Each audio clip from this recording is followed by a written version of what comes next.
Thank you for joining today's Research Radar webinar, Advancements in Winter Maintenance. It's hosted by the Minnesota Department of Transportation and the Minnesota Local Road Research Board. My name is Julie Swiler. We're excited to have our presenters Corey Johnson, Joe McPherson, and Steve Blofus joining us today.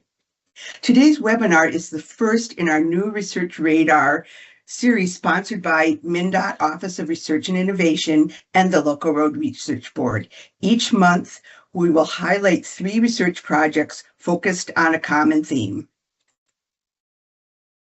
MnDOT's Office of Research and Innovation manages more than 185 research projects in progress, ranging from local initiatives to pool fund projects with other states, comprising both basic and applied research.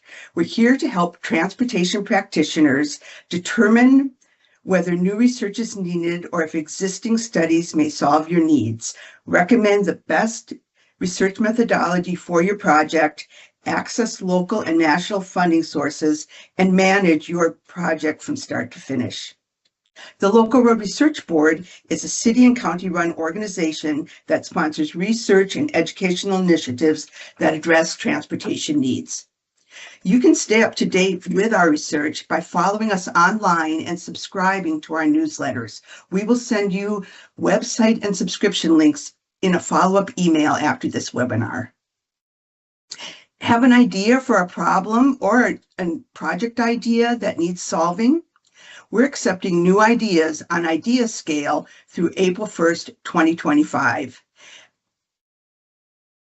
You can scan the QR code to access Idea Scale. Before we get started, I'm going to read the Tennyson warning. This session will be recorded for those who cannot attend. If you have enabled your camera during the session, the recording may include your image, which is private data under the Minnesota Government Data Practices Act. You are not required to allow MnDOT to use your image, and there are no consequences for declining to do so. To opt out of the recording, simply turn off your camera. I'd now like to introduce our presenters. Corey Johnson is a statewide Intelligent Transportation Systems Program Engineer for MnDOT's Office of Connected and Automated Vehicles. I'm actually going to stop my screen here for a second. He manages the engineering group that develops, tests, and deploys new and innovative CAV and ITS systems across Minnesota. In his more than 30 years at MnDOT, Corey has held a number of positions, including State Research Director, where he managed the MnDOT Research and Implementation Program. Joe McPherson is the Chief Officer of Transportation and County Engineer for Anoka County. Prior to this role, he served as Assistant County Engineer for Anoka County and Benton County. Other highlights of Joe's career include working for the MnDOT State Aid for Local Transportation Division as the outstate construction engineer and working for the civil engineering firm Hackinson Anderson of Anoka in a variety of roles from surveyor to project engineer and manager. Steve Blofus started his 20-year career at MnDOT with his boots on the ground in the field out of District 7. Located in south central Minnesota, in his time with MnDOT, he has been part of what the agency does from one day to the next, from road maintenance, vegetation control, snow and ice operations, and now supports all of those working out in the field. His experiences have helped guide him in his current role in finding solutions to problems that his co-workers face on a daily basis. We will have time for questions after the speakers present, so please enter your questions in the chat box throughout the presentation. Now I'm going to hand it over to Corey Johnson to discuss the project Snowplow Driver Assist System Implementation Plan. Thanks, Corey. Yeah, thank you. I should be sharing a screen. Do you guys see that? Yes. Yep. All right. Terrific. Well, thank you. And thank you for inviting me. I think I might be the first speaker of the first series. That's kind of an honor spot, so I appreciate that. And I'll see if I can talk about maybe a little bit more about our snowplow lane keeping project here. So what we tried to do, and we've been doing this for many years through different projects, through the research program and through some other traffic-funded programs as well. We've been trying to build a snowplow driver assist system, we've been calling it, where really the focus is trying to deliver a message or driver information to help assist drivers in low visibility conditions. So these are areas where we can't see, and areas where we probably normally wouldn't even be on the road, but we still have a need to get out there. So some of the business case behind that, especially we are targeting like an emergency response kind of a situation where you might have a need to get out on the road. Maybe there's a stranded motorist out in a snow and ice event. Where we need to get out and rescue that motorist, or even expanding some of our hours of operation. So if we normally would pull the plows because we can't see very well, maybe some of this technology, maybe we can get a driver assist system to help them stay on the roads longer. So the idea is really to kind of help in those fringe areas of operations where we probably, from a driver safety perspective, it's a fairly risky situation that we probably need to focus a little bit more attention on. So we're really looking at a system that doesn't exist today. Right now, we have some lane keeping systems. You might even see some of that in your passenger cars, where they really rely on lane keeping based on visual or a camera. Great when you have visibility, but this is a no visibility or a very low visibility scenarios that we're looking at here. So we also are looking from a cost perspective as well. You know, these are $500,000 snowplows. We need a system in there that shouldn't cost $500,000, right? We need something that's cost effective. Right now, we think we have the cost down to about $13,000 a truck, at least in the research and development type equipment. And currently we have 9 snowplows out on the system. So in the state of Minnesota, we have 8 of those plows in MnDOT districts, so 1 in every district. And then we also have another plow in Dakota County. So they run about 300 route miles total. So not a lot of miles, but enough to try to get a nice cross-state perspective. How do we get this driver some information to keep that truck on there, right? So the idea here is to provide that driver with more information. We're not taking over any controls. We're not trying to like manipulate the steering wheel or the throttle controls or anything like that. That's all still driver based. What we're trying to do is provide that driver with a little bit more information. So what we came up with is a driver display, because it's kind of a really a tricky business, right? You don't want to distract the driver when they need to actually be focused on other things, primarily keeping the truck on the road. But you also want to make sure that they got enough information to maximize that positive impact, keeping that thing on the road, keeping it moving, keeping it in snow, moving, things like that. So really the magic sauce here is, I think, with this driver display. And what we've kind of landed at right now here, this is the edge of the research right now, is kind of an LCD screen mounted dashboard display. We also use our speaker system, so we can give an audio speaker as well. But on this display, you can see there's a series of arrows on the bottom row, and there's these rectangles on the top. The arrows themselves provide the lane guidance. And so the green box in the middle is when the plow is actually in the center of the lane. So green is good, and that's where we want to keep you most of the time, right? And then every foot from that center of driving lane, we indicate with an arrow. So if you're driving 1 foot to the left of that center, you're going to get that yellow arrow right there, that 1 arrow to the left. If you wind up 4 feet off to the left, you're going to get a big red triangle indicated, illuminated. So not all of these are arrows are on at the same time. It's just whichever box or arrow where you're at laterally will be illuminated. So that does require precision GPS solution. So we do run precision GPS on each one of these trucks. As far as forward obstacle detection, if you're in low and zero visibility, you definitely don't want to drive over a car in front of you or objects in front of you.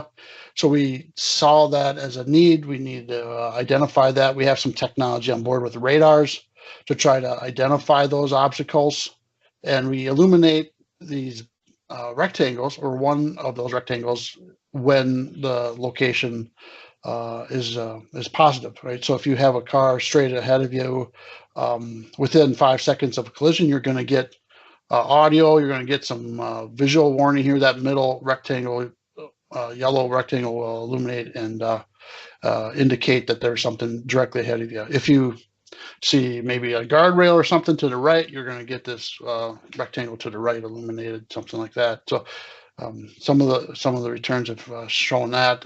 If you're plowing center line or something where you're way off to the left and you get an oncoming traffic, you're going to get this rectangle to the left. So the idea is to try to identify quickly and display that information to the driver as fast as possible, where they're at and what's coming at them. So here you can kind of see the display mounted in one of our trucks, and it's not directly in front of the steering or on the dash in front of the driver. It's actually mounted above their Sander controllers, their existing computer stack in the middle of their dashboard display. So we do allow a lot of real estate to show that message. But normally what we're seeing right here, you're seeing a system that's not detecting anything. It's actually a picture when the truck is in the shop. But the idea is that you can quickly identify the information you need, right? There's a lot of stuff going on in that cab. Those drivers are max loaded, right? And you need to provide that information very quick and specifically targeted when they need it. So I mentioned earlier, we've done a lot of years of research. I think it's over 20 years now, different research projects. We've examined a lot of different approaches here. We've varied the driver displays. We had some haptic in their seats, kind of a vibrating seat, left or right. Some heads-up display techniques. Pretty expensive type solutions. So we evaluated those and kind of stayed away from a lot of them. Kind of landed at this driver display box ultimately. And then we also experimented with a lot of types of detection. We're using radar right now, but camera detection, some around the truck detection zones, rear detection, side mounted detection, all kinds of different versions that we've experimented with, trying to identify obstacles around and ahead of the truck or behind the truck. All that resulted in fairly kind of two themes. Number one is that the drivers like the system. They're very satisfied with the system. It keeps them on the road. Right? Ultimately, we're not pulling the truck out of the ditch. We're not hitting stuff. We're not, it's working, right? Ultimately, it's met that basic requirement. The design's simple. It's quick to use. The drivers can get their information fast and easy, right? All very important themes through the years. We definitely want to keep that theme rolling through next generations. But the other thing that we keep hearing, though, is the system continues to need to be hardened. It works. Technology is great when it works, right? And the amount of reliability is pretty important. 90% reliability is usually a pretty good number, but when you're in automotive and when you're dealing with driver assist systems like this one, you need 100% reliability, right? You don't want to detect every car that's in front of you. You want to detect the road all the time, right? When it's working, you need it to work, and you need it to work in those zero visibilities 100% of the time, which is a very hard threshold to meet. So that's why we have the implementation project. And specifically this implementation project, we looked at two things, system hardening and scalability. So hardening, we took a look at that reliability and availability, different components. This is automotive grade engineering that you need. So dash displays, when they're at research or industrial grade, isn't good enough. So we had some heat problems in the summer. Those displays that don't come out during the summer, they failed a little bit. Wiring connections and vibrations in the cab is important. Through the years, those wiring connections aren't automotive quality, so we needed to upgrade some of that. And then we're also starting to hit some design life and maintenance of the system. So we hit design life on some of our modems. So we do GPS corrections. We use cellular modems to do some of that back to base. So they actually timed out. Their life was only about 3 or 4 years. So at the end of 3 or 4 years, you need to replace. So we did see some of that as well. And then specifically with obstacle detection, our radar returns are very noisy, especially in snow and ice, heavy snow. Very difficult to identify those objects. It gets a lot of returns, a lot of bounce back returns from snow and weather. And so it actually probably is a good area to cycle back some more research on. And how do you improve that forward facing obstacle detection? You're running that truck down the road at 10, 30, 40, 50 miles an hour.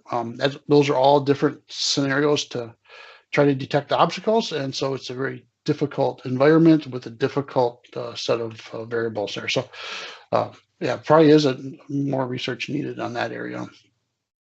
Scalability, moving on to the second part of our implementation project, was the idea of mapping was a big concept, right? So if you're doing 1 or 2 or 8 of these trucks, you're doing maybe 10, 15, 20 miles, you can pretty much come up with a manual system to identify your map. But when you're doing all the roads, all the state roads, you need more of a scalable type mapping solution. So we're looking for options on how to capture center of driving lane. Right now, that's not a data set that we typically have. We have to calculate it or some version of go out and capture that data. So we're looking for different things there. And then business model for scalability, right? Universities don't build a system. I can't just go to the university and buy 600 of these things. I need to find a manufacturing solution, the one that does manufacture and support, technical support, maintenance of these things. The stuff breaks, right? So that's all important.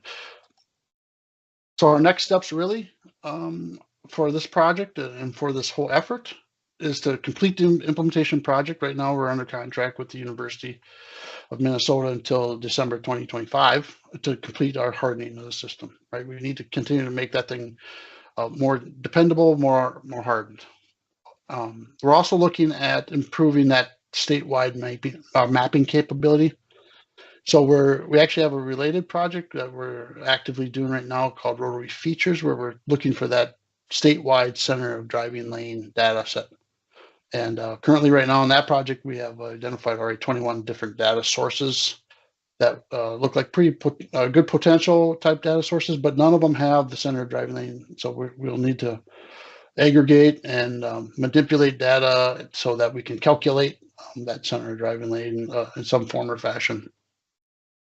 So that's going to be a big area for us. And then finally, to procure new systems, we ultimately have a need to buy these systems, right? What happens after this winter? What happens in December of 2025 when we need to keep these systems up and running? So we identified a need to put out a procurement spec. So we're building that procurement spec right now. We anticipate advertising in May and June of 2025 next year to award anybody that can meet our basic procurement specifications. So hopefully there's more than 1 or 2 companies, but right now we're hopeful that we'll get a couple bidders and that we can continue to test, to operate, build next generations of this technology and put them in trucks. So ultimately, I'd love to buy 500, 600, 700. We got a fleet in Minnesota that's about 800 truck fleet. So ultimately, I'd love to make this a standard piece of equipment in our fleet. With that, that's all I'll share here for now in prepared remarks, but I'll stand for questions here at the end. So I'll hand it back to Julie. Thank you, Corey. Next up, Joe McPherson will discuss snowplow optimization and GPS AVL on maintenance equipment. Thank you, Julie. Good morning, everyone. Perfect timing for a conversation about snow plowing. I think most of the state here is getting hit pretty good today, so kids should be happy with the snow falling. I'm sharing my screen. Hopefully you see it here soon.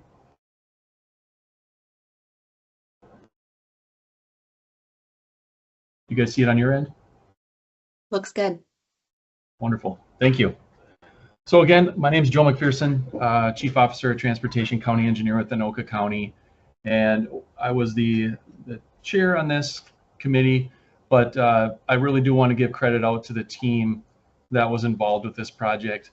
You know, I think the catalyst for this project was there's an understanding around the state, depending on what level of agency you're at, whether it's MnDOT, a county, or a city, that every agency does things a little differently. They have different equipment, there's different means and methods of operation, there's different philosophies on when the crews go out, how long you plow for, do you pull the plows off the road until the snow event's done? It's different across the state. So similarly, their equipment and use of AVL or GPS telematics is different. And there's a lot of different vendors out there. And so this is a list of the folks that were involved in the project. I will put a note here that a few of these folks have now moved on. This is the agency or group that they worked with at the time of the project. But like Tracy Von Bargen, of course, doesn't work at Grant County anymore. So with that, I just want to put that caveat out there. So the use of AVL and GPS on maintenance equipment, again, everyone does things a little differently. And so there's a few things you got to think about when doing this. A few of those items are, how are you gonna use this data? What's the purpose of including this? So if you don't have it now on your equipment, there's a cost to install it. So you got to look at that cost benefit. What are the advantages and disadvantages of it? And we'll get into some of the details just with personnel, their perception of having Big Brother watch over them. That's a real conversation that pretty much comes up at every agency I've talked to. What is the value? So if your board members are taking a look at, or your city council members are taking a look at this, and you come in with a price tag of $25K to outfit a few of your pieces of equipment to try this out, what are they getting for that value? What's the benefit? Does it help with potential liability concerns? So looking at that from a 911 perspective, during a snow event, we know that crashes occur, and depending on the situation and what the circumstances are around that crash that may have happened, a lot of times lawyers, they love to dig their heels into this kind of stuff. And so they'll look at, was a plow truck through the intersection by that time? How long has it been since the last plow truck came through here? Was any salt applied? Those types of things. So these types of systems have the ability to help you with that. And then can it be used to monitor and measure performance? And that can be a lot of different things. That can be performance of your staff, could be performance of the equipment you have. If you're running pump outfitted brine tanks versus gravity fed brine tanks, are you seeing the same results? Are you seeing more usage with one system than the other? And even beyond that, as many agencies have to navigate the new world of some of these environmental requirements we're up against, chloride usage, salt brine usage, all of those things, the different additive chemicals are becoming a bigger driving force in how we perform our duties, how we attack each storm and move forward. So with that, again, there are a number of different vendors out there, and Julie is going to share these presentations with you guys today, so don't worry about taking notes. A number of the ones, you see that blue line on there, the top 5 bullet points were the main vendors that most people use across the state. And again, back to the list of folks that were participating in this project, it varied. Anoka County currently uses Precise. That's what we have outfitted in our equipment. And we have that not only outfitted in our plow trucks, we also have that in our loaders and even some of our pickup trucks. So we use it on a wide variety of pieces of equipment. But there are several vendors there to choose from, you know, based on the other equipment you have, your two-way radios, what you're outfitted with GPS in your trucks already. If you included that when you ordered them from Tollmaster or RDO or whoever you buy them from, a lot of times some of that's already built into the truck that you purchased. So things to think about there. So back to that list of some of the key elements to consider with these systems, how's your agency going to use the data? What are the key performance measures that are important to manage? So as we had conversations within the group, depending on where you are in the state and whether you're a city, county, or MnDOT, there's different expectations for what your elected body wants to see, what the public wants to see, what your emergency responders want to see. So as you're thinking about that, a few of the things that we jotted down going through the project was transparency and accountability. Again, these systems allow you to in real time monitor where your vehicles are at, how fast they're going, where they've been on their route, and so forth. Continuous optimization. Several agencies are using the data they collect from various snow events and how their crews responded and operated to update their plow routes. Try and avoid those deadhead plow routes where in rural areas you got to go out and then you have to turn around at the end. Many times there's a way to maybe simplify that or make it more efficient so that you can potentially team up with one of your local partners and plow a portion of their road and they'll plow a portion of your road. Risk management, again, trying to avoid some of those liability issues, whether it's from a crash or Miss Johnson calls you up and says that you hit 17 mailboxes on Birch Street.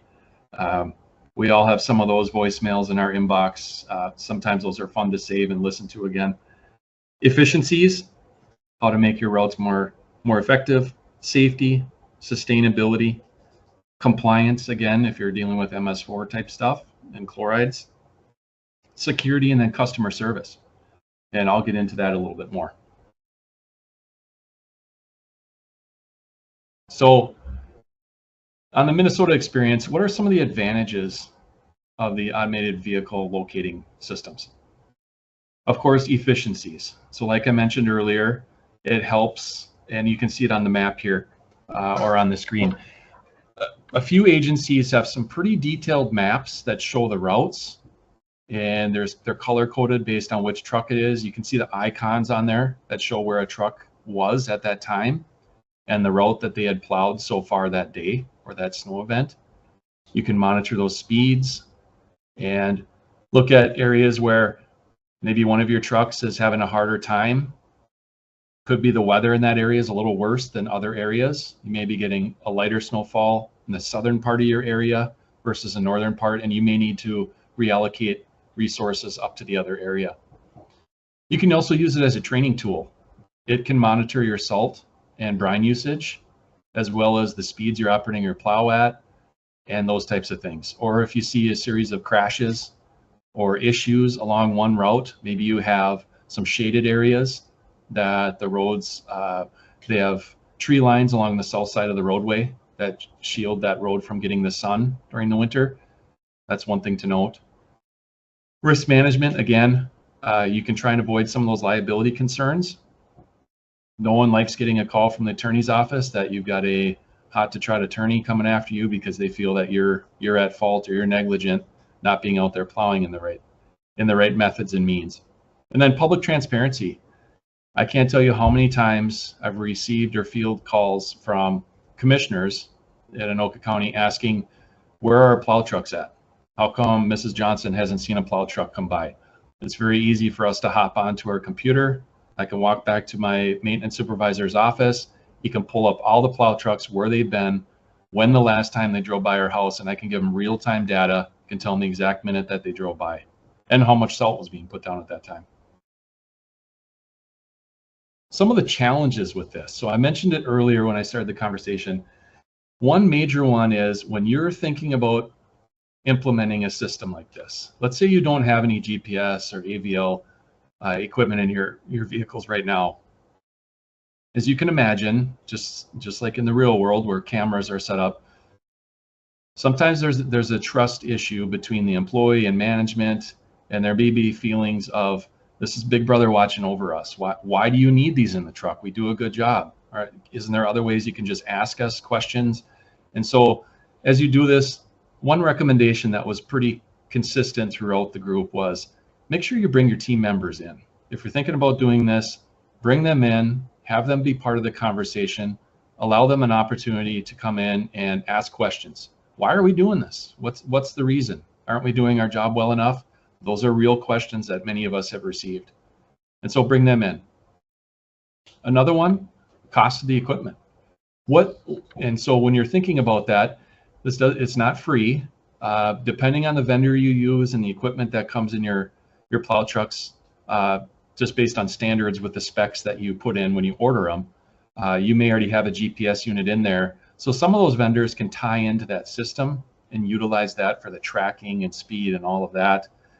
But you may be at a point where you're just implementing it and you don't want to start having sensors and connections to your sanders and all of that. So you can start small and work up to that. You don't have to do it all at the start. So the cost can build up over time. Some of the numbers that our partners and participants in this project were seeing were, $20 to $30 per month per unit per month for the service to have that ability. Again, that can vary depending where you are in the state, what equipment you have, and what vendor you're using. And then another real issue that was something that came up several times was connection to cellular access and Wi-Fi capabilities. If you're in rural parts of the state where a lot of the broadband isn't out there yet, a lot of the cell phone companies haven't, expanded their towers. They don't have 5G coverage. That can be a real issue. So you'll have dark spots within your area that you have to work through. So that's just something to realize as you move forward. So as we were putting this project together, Crow Wing County, compliments to them. They were willing to kind of be the guinea pig here for us to take a look at how they're doing things, the lessons they've learned, how they use it. And so they have a pretty robust system. They took it very seriously. As you can see on the screen, they have very robust maps that they can refer back to. They also have a public facing ability to this, so folks can log in and check out and see where the plow truck is. After each snow event, there's a summary that's put out to the public that talks about, how quickly they did it. Did they get the entire route or system done within 4 hours or 6 hours or whatever target they were shooting for? Or maybe there were some shortfalls and they might have some details on why that was. Again, you may have had higher snowfalls or wind or varying temperatures on a northern part versus a southern part.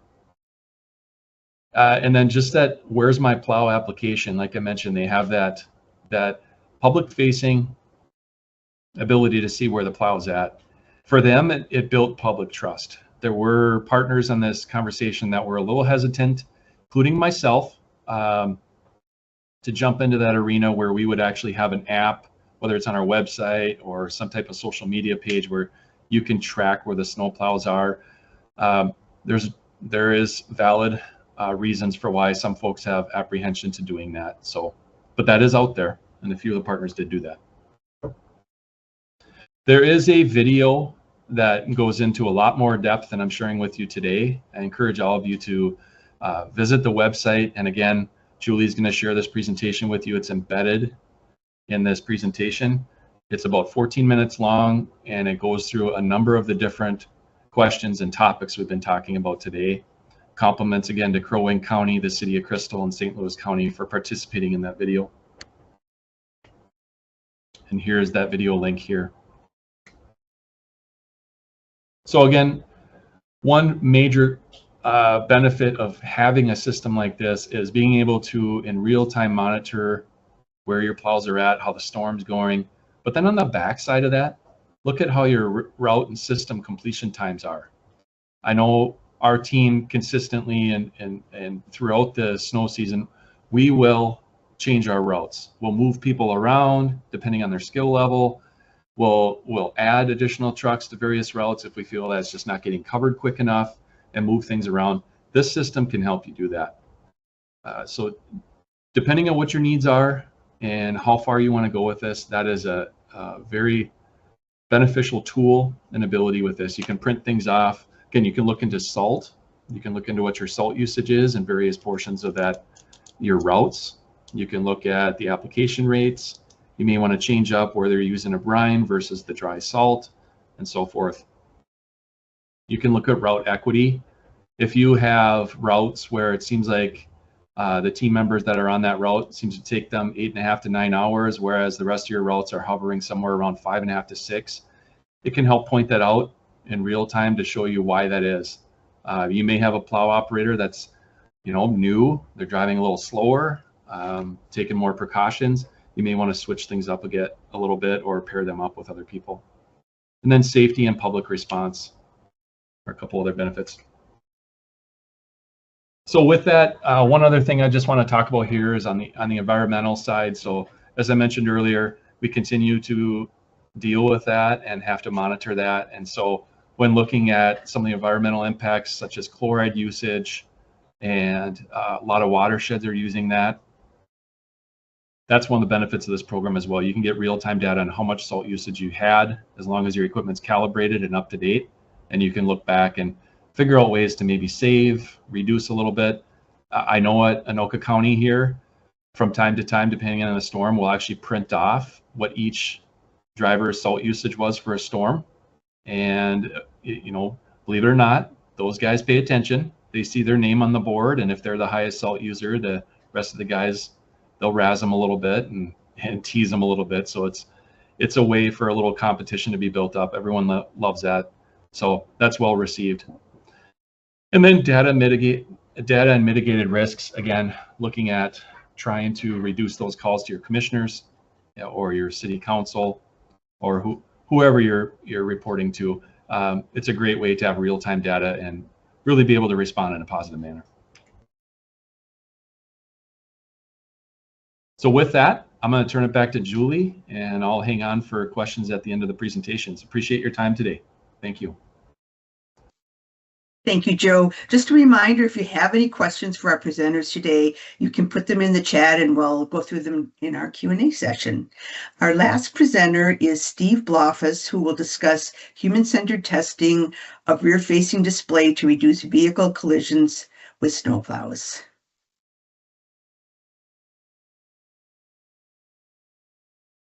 Good morning, everybody. My name is Steve Blofus. I'm here today to present to you human-centered testing of rear-facing display to reduce vehicle collisions with snowplows. This is a joint project that we've got with the U of M, Nicole Morris's team. We're very grateful to have them to be involved in this.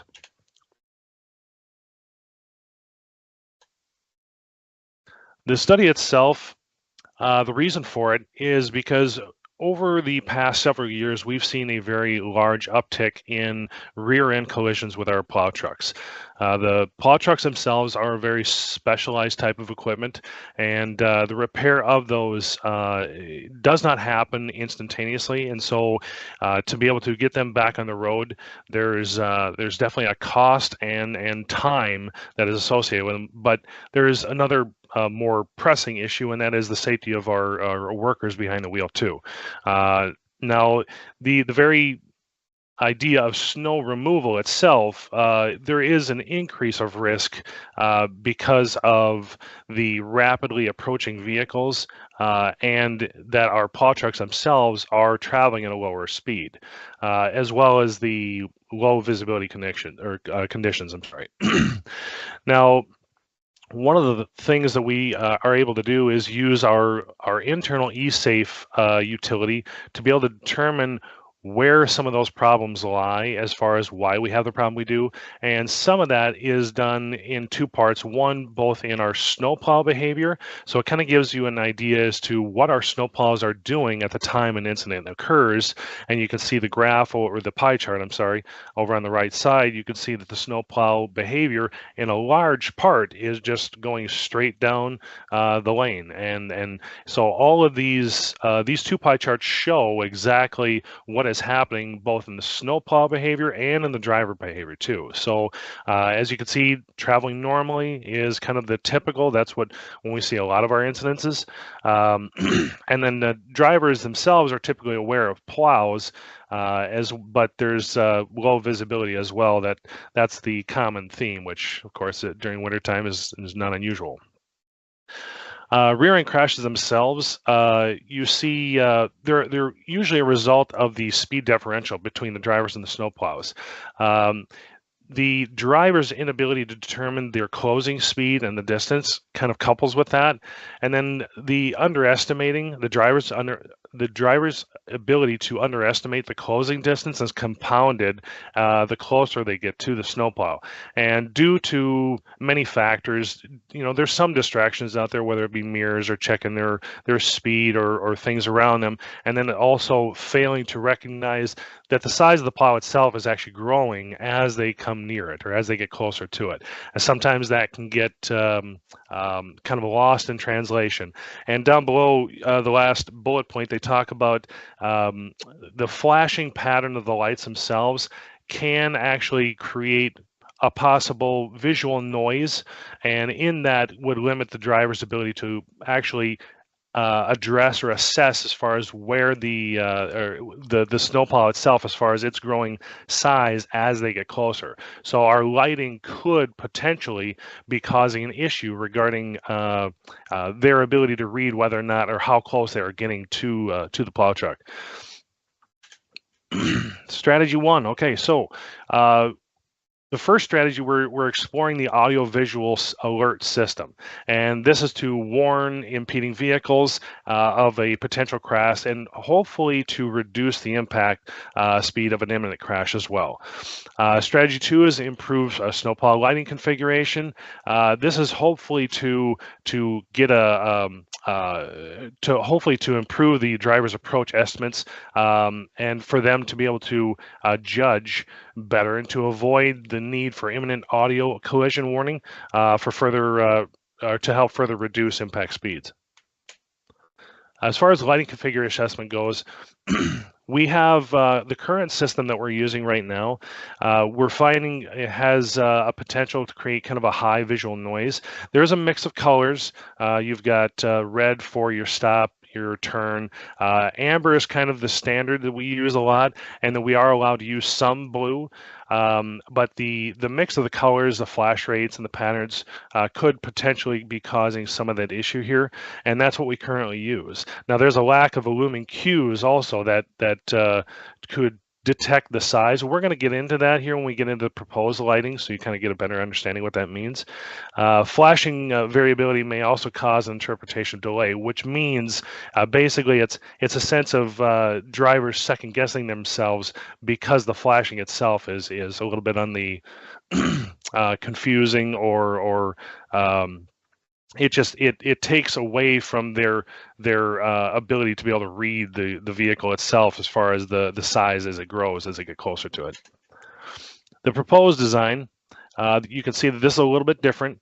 You'll see that we've got a lot more steady burn lights, and so some of the bigger ones you'll notice is on the tailgate on both sides. There's a series of 3 amber lights on both of those, and those are a solid excuse me, those are a solid light, as well as up above there is on the cab guard, there is a light bar that is an alternating flashing, and above that is actually a brake bar. So as they brake, that lights up as well.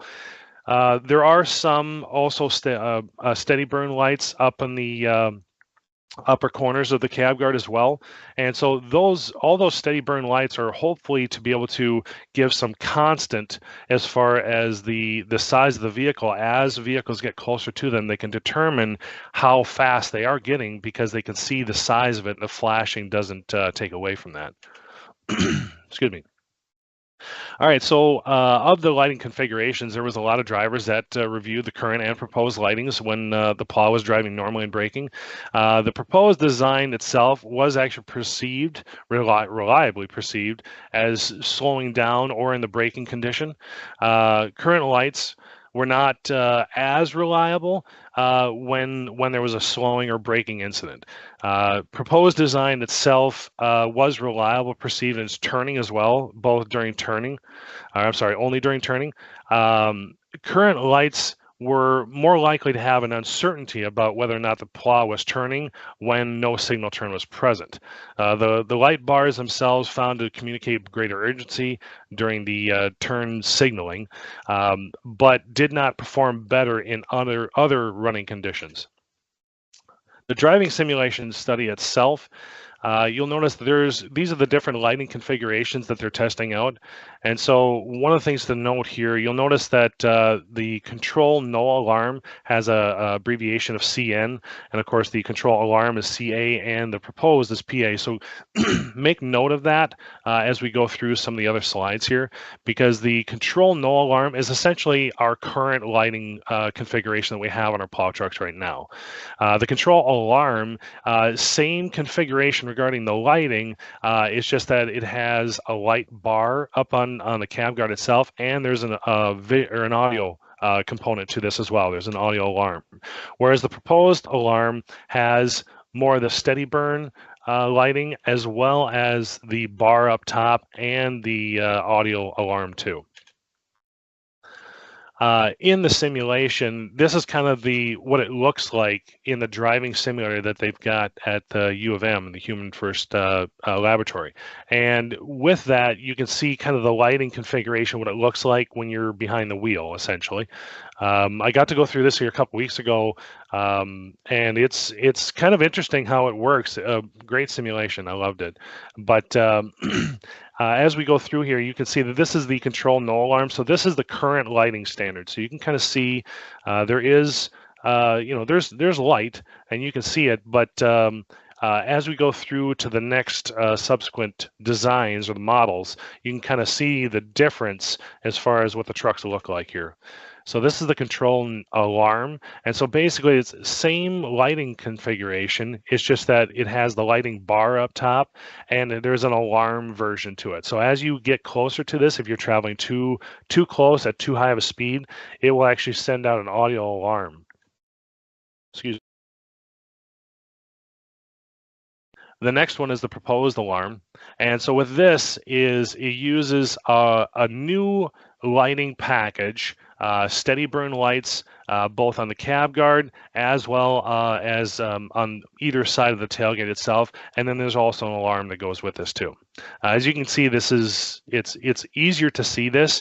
And although this is up close, from afar, it actually is quite a bit easier to see this design. With the okay, so this one here has to do with the deceleration events, and so this is measured in time. And so if you look at the graph on the right, this gives you an idea using the proposed alarm system as far as how much time it took after the event, or during the deceleration event, I'm sorry, for drivers to be able to come to a stop. And so for this, it's measured in seconds, I'm sorry. So if you look at the bar to the left here, you can see 3, 6, and 9. And so you notice that the CA, which is our current lighting configuration, and then the CN being the current lighting with the alarm, CN being the current lighting configuration, no alarm, and then the PA is the proposed. And the proposed had the greatest amount of time for creating a stop in that event. It allowed the drivers more time to be able to get to the plow, or before they got to the plow, I'm sorry. So distance after deceleration event, and this is measured in distance. And so if you'll notice here, this bar here onto the left, it's 30, 60, 90. This is measured in meters. And so you'll see that our existing lighting configuration right here, the CN, is just over 30 meters. And so this is how much distance they had after they made the stop before they got to the plow.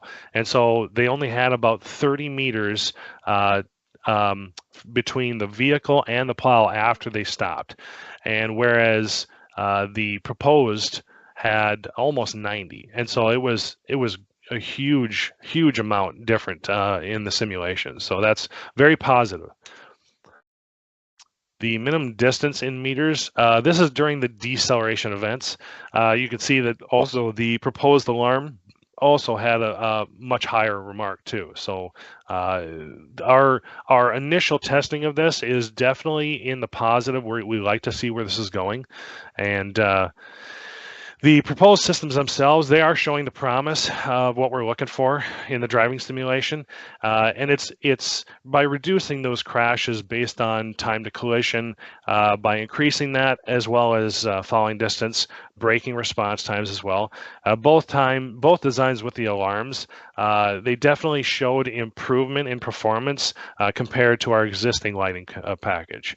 The proposed lighting design itself, as you'll notice through all of what we just saw, did show the best performance with the alarm.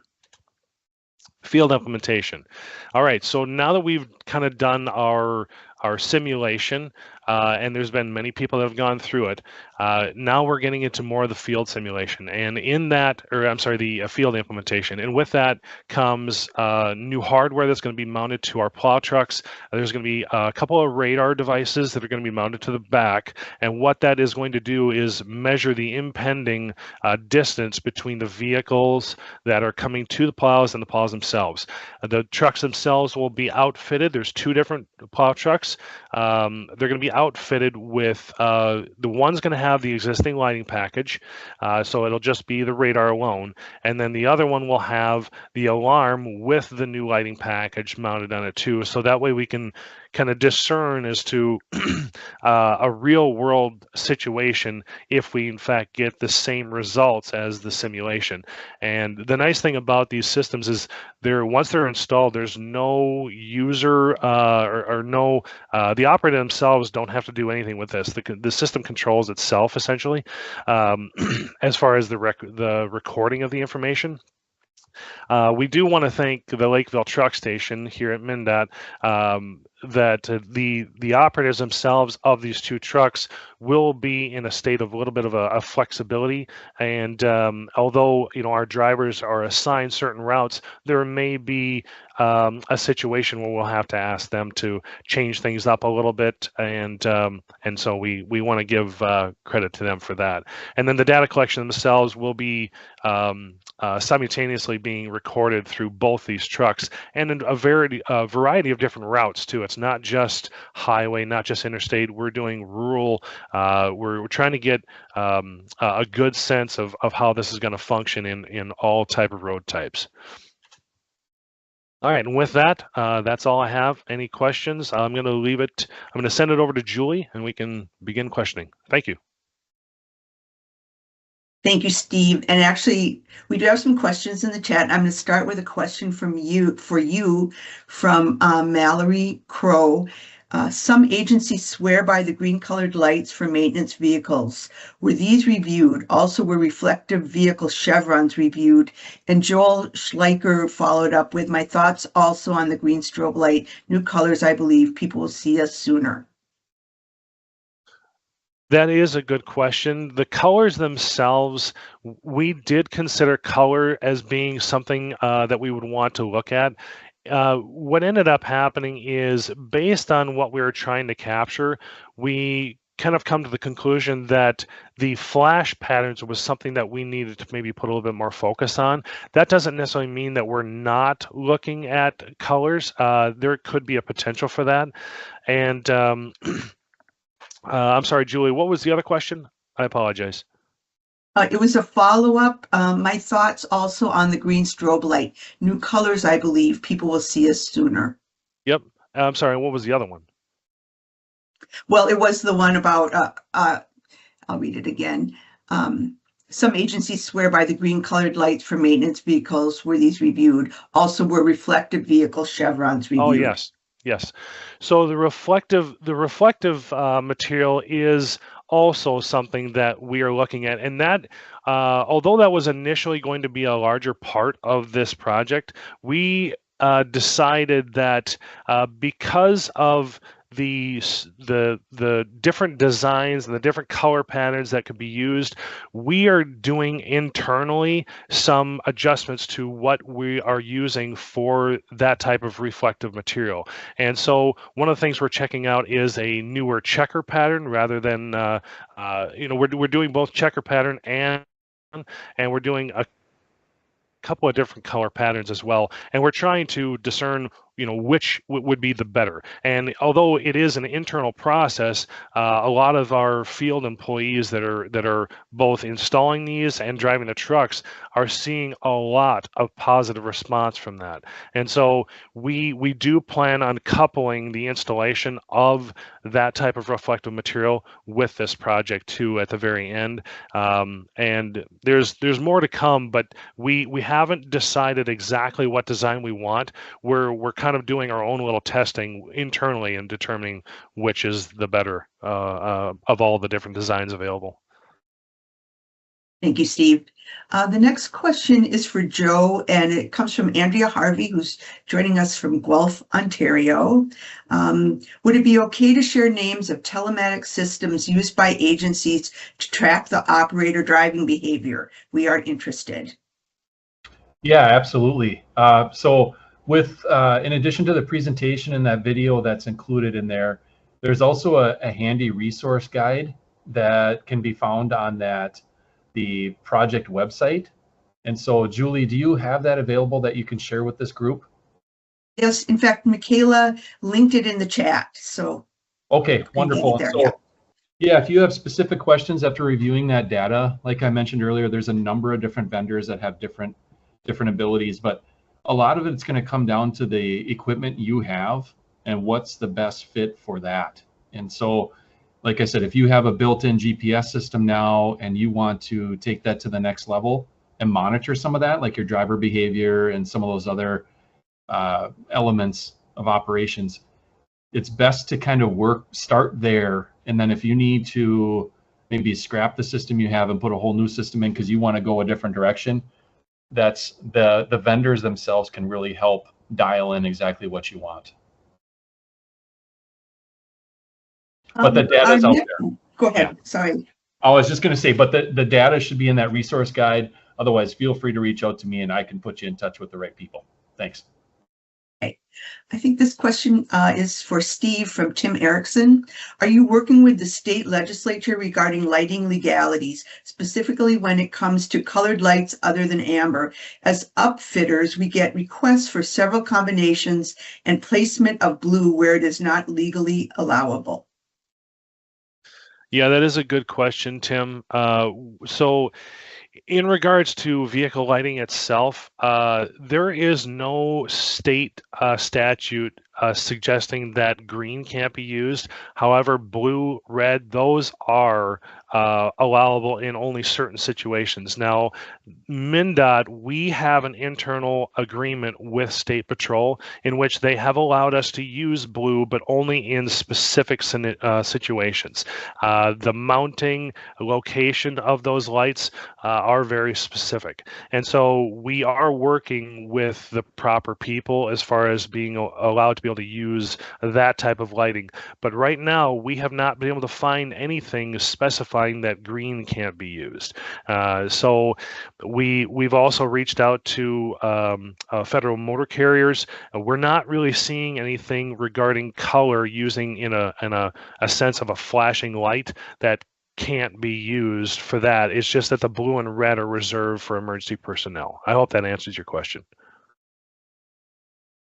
Thanks. We have one more question that might be for any of our speakers. It's from Bruce Parker. Is anyone in Minnesota government considering requirement for all-weather tires during an identified winter season? There is a precedent, and a nudge to all-weather tires is not an economic burden.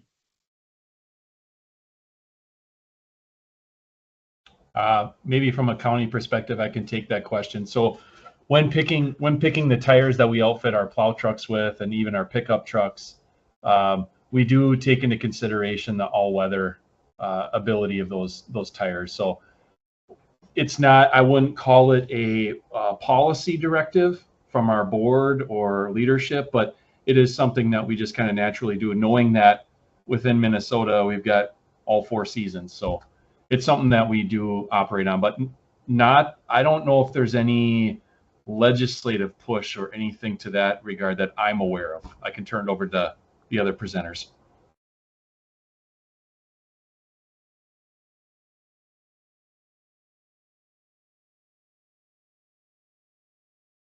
Well, if there I aren't guess any I'll other, just, oh, go ahead. I'm sorry, Corey. Go ahead. yeah, I'll just add, I'm not familiar enough with the topic, so.